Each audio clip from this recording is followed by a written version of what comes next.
Hi friends, Amit Ahuja and welcome back x tool training academy की एक और वीडियो। और ये जो वीडियो है अगेन बहुत ही इम्पोर्टेंट है। जो इसको इम्पोर्टेंस समझेगा, it is a very very important video, not only technicians के लिए, इलेक्ट्रीशियंस के लिए, और जो मेरे भाई आप इलेक्ट्रॉनिक जो ECM रिपेयर्स वगैरह के लिए मेरे को फ़ोन करते रहते हैं। ECM रिपेयर क्या है एंड एवरीथिंग, तो बहुत ज़्यादा तो मैं नहीं बता सकता हूँ, लेकिन जाहिर सी बात है वीडियो में नहीं बता सकता हूँ। लेकिन अगर आप एक इस चीज़ की मास्टरी कर लेंगे तो आप ECM रिपेयर जो है बड़े आराम से कर पाएंगे। एंड आई टेल यू मैं ऐसा क्यों कह रहा हूँ। तो टुडे का जो आज ये मल्टीमीटर वीडियो ऑफ कोर्स 6 है। एंड जैसे कि सुनील जी और हम लोगों का यही एंडेवर है कि आप लोग जब हमारे पास ट्रेनिंग के लिए जब भी आएँ तो उस टाइम आपका जो नॉलेज लेवल है वो काफ़ी हद तक आप सक्षम हैं। So keeping that in view, so today's topic जो है वो हमने पिछली बार मैंने आपसे जिक्र किया था कि जो वोल्टेज होती है एंड करंट होता है और दे आर एक्टिव, मीन्स आपने जो सर्किट है वो एनर्जाइज करना है। मीन्स जो सर्किट है, जैसे कि अगर आप इस तरीके को देखते हो तो जब ये सर्किट ऑन होगा तभी आप voltage drops, voltage measurements, current measurements and everything कर सकते हो, अदरवाइज आप कुछ नहीं कर सकते हो। लेकिन रेजिस्टेंस में the first thing you have to do is कि आपका जो बैटरी सोर्स है वो डिस्कनेक्ट हो जाना चाहिए, सर्किट ऑफ होना चाहिए। ओके, नंबर 1 ये आप बेसिक फंडा समझ लीजिए। अगर आपने सर्किट को, अगर आपने रेजिस्टेंस या कंटिन्यूटी टेस्ट लेने हैं, सर्किट आपका ऑफ होगा। एंड सेकेंडली, जैसे कि ये सेंसर है इंजन कूलेंट टेम्परेचर सेंसर, इसका भी मैं आपको रेजिस्टेंस से चेक करके दिखाऊंगा कि आप कैसे इसको चेक कर सकते हैं। हर कंपोनेंट को आपने अगर चेक करना है, लेट अस अज्यूम कि ये इंजेक्टर है, तो आपने अगर इस कंपोनेंट को चेक करना है, अगर आप इसको इंजेक्टर मानते हैं तो इसको आपने डिस्कनेक्ट करना है अपने मेन फ्रॉम दी उससे मेन सिस्टम, और इसको बेंच टेस्ट करना है। जितने भी मैन्युफैक्चरर्स हैं, अगर आप उनकी स्पेसिफिकेशंस में जाएंगे तो सबसे ज़्यादा वो जो आपको तवज्जो देते हैं वो आपकी रेजिस्टेंस टेस्ट के ऊपर देते हैं। कंटिन्यूटी एक पार्ट ऑफ दी रेजिस्टेंस है। कंटिन्यूटी में हम ये मान के चलते हैं कि जब हम मैं आपको बता दूं कि बेसिकली मल्टीमीटर को हमने उसी तरीके से सेटअप करना है जैसे हम उसमें करते हैं। कॉमन पोर्ट ब्लैक कॉम में है, रेड इसमें है। फ़र्क इतना आ जाएगा कि अब हम इधर ले आएंगे डायल को। ओके, अब ये ऑटो रेंजिंग है, इसमें हमने देखना है कि जैसे ये मेगा ओम आ रहा है, तो अगर मुझे इसकी रेजिस्टेंस नापनी है तो मैं इसमें जाऊंगा। अगर मेरा मैनुअल मल्टीमीटर है, जैसा मैं मना करता रहता हूँ कि लोग ना लें, लेकिन अगर हमने मैनुअल मल्टीमीटर है तो भी हम लोग इधर जाएंगे ऑन दी ओमेगा। जैसे ये हमने कहा जी 200 ओम्स है, then we can go to 2000 ohms, फिर 20,000 ओम्स एंड समथिंग। हर एक स्कूल ऑफ थॉट का अपना प्रोसेस है। कोई बोलता है कि साहब आपको हाईएस्ट वैल्यू से लेके फिर नीचे तक आना चाहिए, दैट इज ऑल्सो करेक्ट। और दूसरा स्कूल ऑफ थॉट ये बोलता है कि नीचे की वैल्यू से ऊपर चलना चाहिए जब तक हमारे को रीडिंग नहीं आ जाती। अब बेसिकली लेट अस अंडरस्टैंड कि कंटिन्यूटी क्या है। A part of this continuity में हमने ये बड़ा ही सिंपल सा टेस्ट होता है, घंटी, और ये हमारी जैसे टिंग टिंग बजेगी। सो अगर आप सुन सकते हैं, if you can hear T.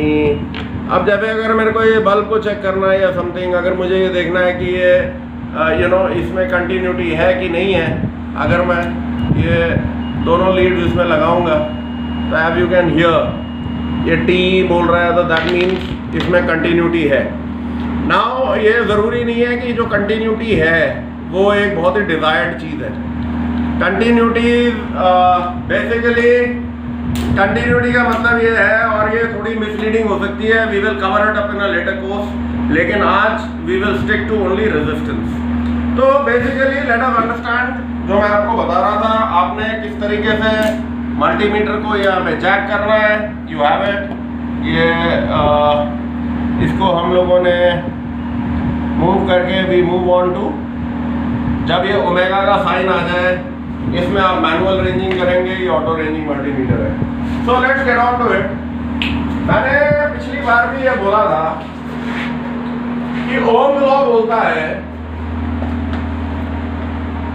Which is the basic fundamental, कि V यानी voltage is equal to I current into resistance. अब अगर हम इस फॉर्मूला को देखते हैं तो इट इज वेरी क्लियर कि वोल्टेज एक पोटेंशियल है, वोल्टेज करंट का कैरियर है। तो ये दोनों तो एक के बिना दूसरा एग्जिस्ट कर ही नहीं सकता। अगर वोल्टेज नहीं है तो करंट भी नहीं होगा, और अगर वोल्टेज पड़ी हुई है, जैसे मैंने आपको दिखाया था, वोल्टेज रीड करोगे तो कोई काम नहीं होगा क्योंकि करंट फ्लो नहीं हो रहा। इसमें जो वेरिएबल है जिसको हम चेंज कर सकते हैं वो है R, रेजिस्टेंस। सो बेसिकली अगर हम ये बोले, एक सिंपल सा फॉर्मूला है कि हमारे पास जी 12.6 वोल्ट है, ओके, एंड हमारे पास लेट अस से the resistance is let's say कितना 6 ओम है। तो अगर हम इसको डिवाइड करेंगे तो हमारे को 2.1, मतलब इस सर्किट में 2.1 एम्प्स है करंट। तो basically this is the simple formula, और इससे आप जितने भी अपने सर्किट के आपको अगर कैलकुलेशंस करने हैं, we don't want to get into, हम कोई इलेक्ट्रिक या इलेक्ट्रॉनिक इंजीनियरिंग नहीं कर रहे, तो let's not get into all that. तो बेसिकली अगर हम रेजिस्टेंस को समझे कि क्या है, resistance is the opposition of current, okay, opposition of current, not opposition of voltage. हमारे जितने भी सर्किट्स बने हैं वो इस चीज को रख के बने हैं कि जो वोल्टेज है, अगर हमने जैसे 12 वोल्ट की बैटरी, लेट से जितने भी एम्पेयर की, अगर हमने 2 वायर विदाउट एनी रेजिस्टेंस उनको लगा दिया तो उसी टाइम आग लग जाएगी। क्यों? पूरा करंट पॉजिटिव टू नेगेटिव या नेगेटिव टू पॉजिटिव, जो भी इलेक्ट्रॉन थ्योरी जिसको भी जो समझ आए, जो हमारी कन्वेंशनल है वो हम ये बोलते हैं कि पॉजिटिव टू नेगेटिव जाती है, तो लेट्स स्टिक टू दैट, ठीक है। तो वो सारी पहुंच जाएगी।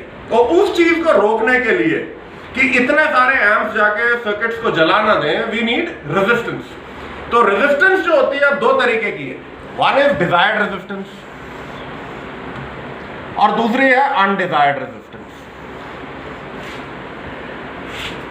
डिजायर्ड रेजिस्टेंस वो है जो कि सर्किट मांग रहा है, जितनी की होनी चाहिए, चाहे वो कंपोनेंट हो, चाहे वो सर्किट हो, चाहे वो एक्चुएटर हो, चाहे वो कंट्रोल मॉड्यूल्स हो। जो लोग अगर कंट्रोल मॉड्यूल्स को आप लोगों ने खोला होगा तो जब आप खोलते हैं तो आपको क्या दिखता है? जितने भी आप इलेक्ट्रॉनिक कंपोनेंट्स देखते हैं वो आपके सारे मल्टीमीटर से चेक होते हैं, और सारे के सारे कंपोनेंट्स या तो आपके रेजिस्टेंस से चेक होंगे या कंटिन्यूटी से चेक होंगे।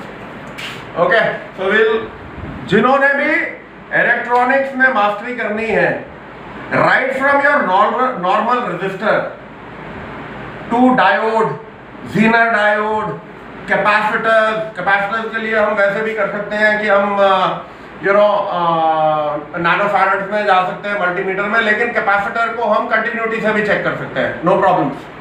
ओके, कॉइल्स, जितने भी आपके इलेक्ट्रॉनिक कंपोनेंट्स हैं दे आर ऑल, मतलब सारी हम कंटिन्यूटी से चेक कर सकते हैं, कोई दिक्कत नहीं है। अब आप देखिए कि मैंने आपको पहले कहा कि आपकी ये पैसिव टेस्ट है। पैसिव टेस्ट का मतलब ये है डिस्कनेक्ट द पावर सोर्स। आपका पावर सोर्स डिस्कनेक्ट हो जाएगा, और अगर कंपोनेंट को आपने चेक करना है तो कंपोनेंट खोल के अपने टेबल पे ले आइए। जितने भी सेंसर हैं, जितने भी गाड़ियों में हमारे सेंसर्स हैं सब में there should be some resistance, और वो कितनी होगी वो आपके जब मैन्युफैक्चरर स्पेसिफिकेशंस में जाएंगे वो आपको बता देगा कि मेरा क्रैंक शाफ्ट का जो सेंसर है इंडक्टिव है, हॉल इफेक्ट है, उसमें कितने कौन से 2 पिन्स में, और जो हॉल इफेक्ट है 3 पिन्स में। कहीं पे भी आपको जो इंडक्टिव सेंसर होगा कॉइल वाला होगा उसमें जाहिर सी बात है आपको कंटिन्यूटी आएगी। So continuity is not a very good thing.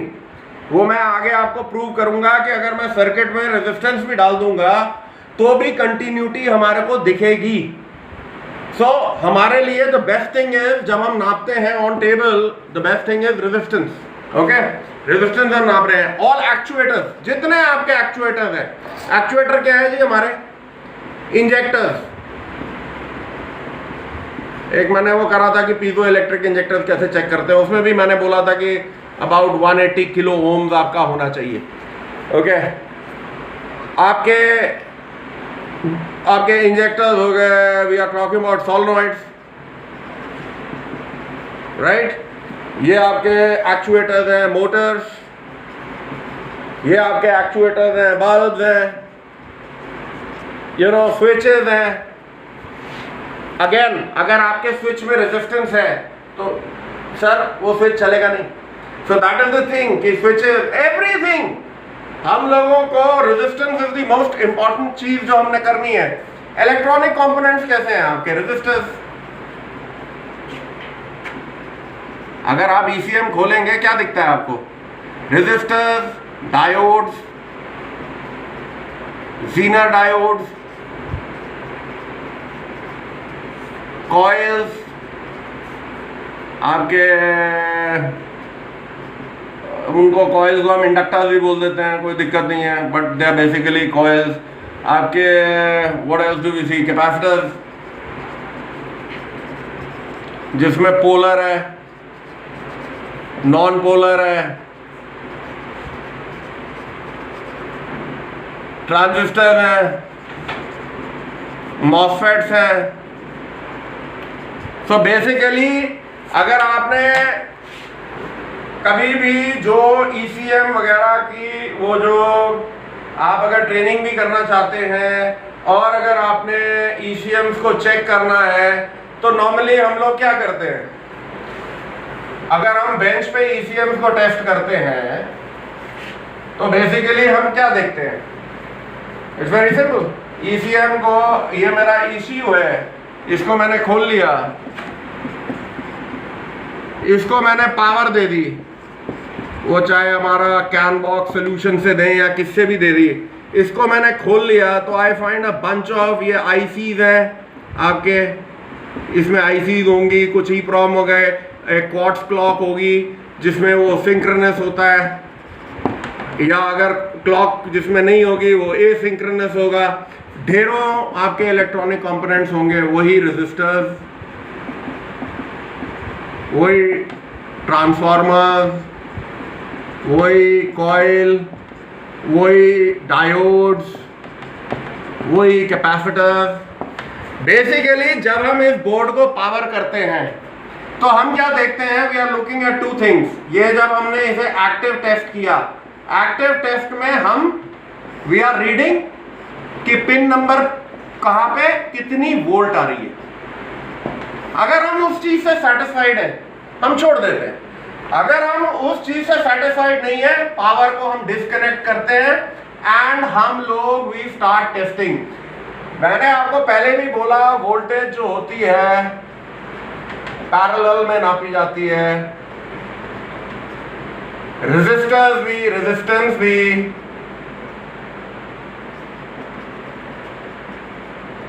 Even parallel.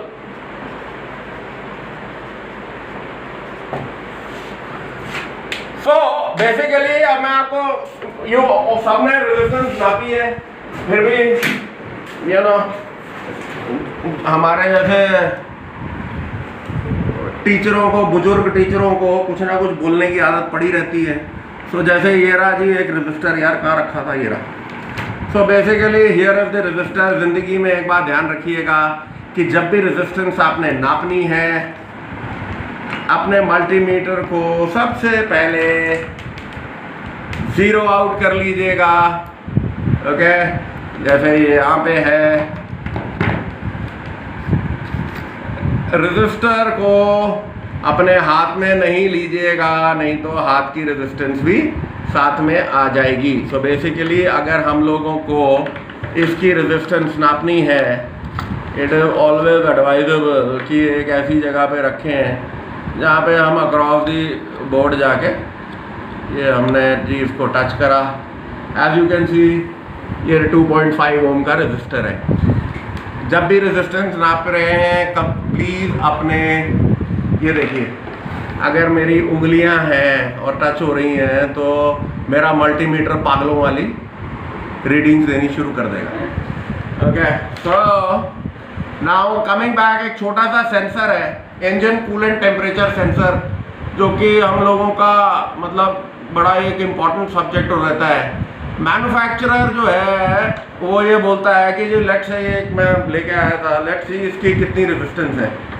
ये NTC होता है, नेगेटिव टेम्परेचर कोएफिशिएंट। इसका तरीका ये होता है कि ECM इसके अंदर 5 वोल्ट डालता है और ये इसके पीछे एक रेजिस्टर लगा हुआ है जिसको हम थर्मिस्टर बोलते हैं। ये NTC होता है, नेगेटिव टेम्परेचर कोएफिशिएंट। जब ये ठंडा होता है इसमें रेजिस्टेंस बहुत होती है और जब ये गर्म होता है तो इसकी रेजिस्टेंस घट जाती है और उस रिटर्न वोल्टेज को ECM जो है इंटरप्रेट करता है कि ये जो कूलेंट का टेम्परेचर है वो कितना है। So you can well understand कि ये देखिए, अब अगर मैं इसकी रेजिस्टेंस नाप रहा हूँ तो I am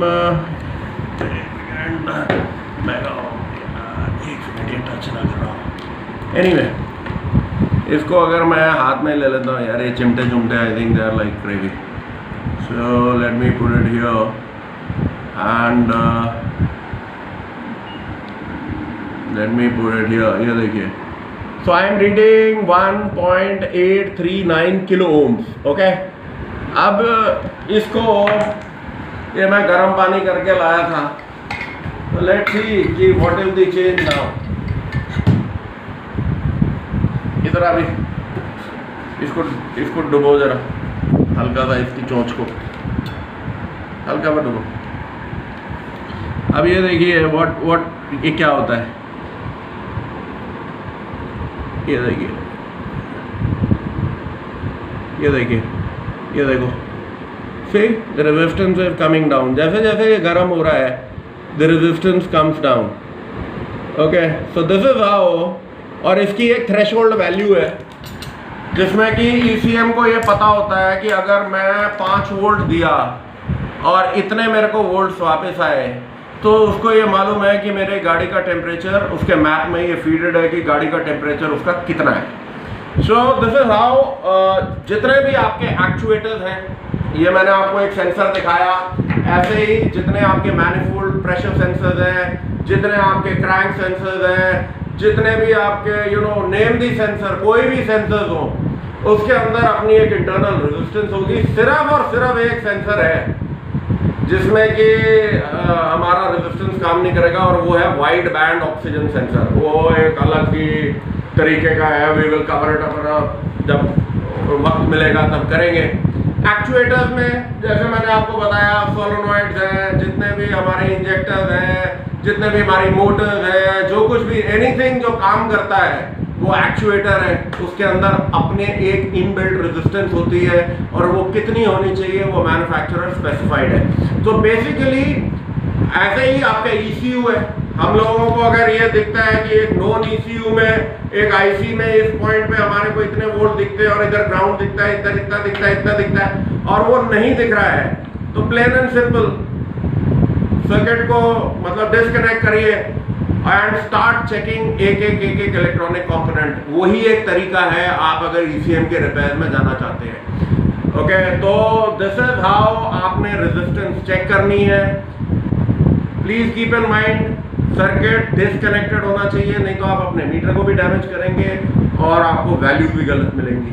number 1। Number 2, components को डिस्कनेक्ट करके स्टार्ट रीडिंग।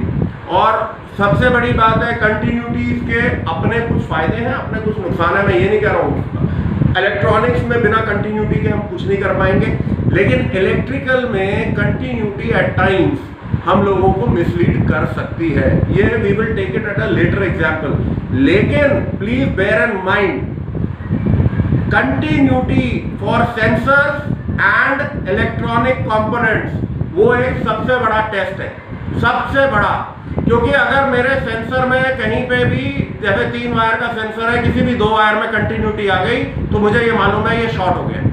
सो शॉर्ट को चेक करने के लिए सेंसर्स के और हमारे जितने भी ये रेजिस्टर्स हैं, डायोड्स हैं, अगर इनमें कंटिन्यूटीज आ गई वी नो कि ये शॉर्ट हो गए। तो इलेक्ट्रॉनिक कंपोनेंट्स की चेकिंग सिर्फ और सिर्फ कंटिन्यूटी से होगी, सेंसर्स की कंटिन्यूटी से होगी। इलेक्ट्रिकल सर्किट्स की चेकिंग जो है आपकी रेजिस्टेंस से ज्यादा होगी। Okay, so till the time before I sum it up, हर रजिस्टर का अपना एक बैंड होता है, वो आप अपना गूगल पे जाके देख लीजिए कि कितनी रेजिस्टेंस है, मैन्युफैक्चरर स्पेसिफाइड कितनी है और आपको कैसे रेजिस्टेंस नापनी है। एंड थंब रूल ये है कि किसी भी सेंसर्स में, 3 वायर के सेंसर्स में अगर आपकी कंटिन्यूटी आ गई, सेंसर इज गॉन। ओके, और जो मैन्युफैक्चरर ने आपको बताया है वो हर एक बोलता है कि टेबल टॉप पे इतनी आपकी रेजिस्टेंस आनी चाहिए, वो कंटिन्यूटी नहीं बोलता, रेजिस्टेंस। ओके, जो मैन्युफैक्चरर बोलता है कि इतनी रेजिस्टेंस दिखनी चाहिए उतनी आपको दिखनी चाहिए। तो रेजिस्टेंस पैसिव है, टेबल टॉप पे चेकिंग है, एंड कोई हमारी इलेक्ट्रॉनिक्स बिना रेजिस्टेंस के कंप्लीट नहीं होगी। Till the time we meet again, take care, thank you.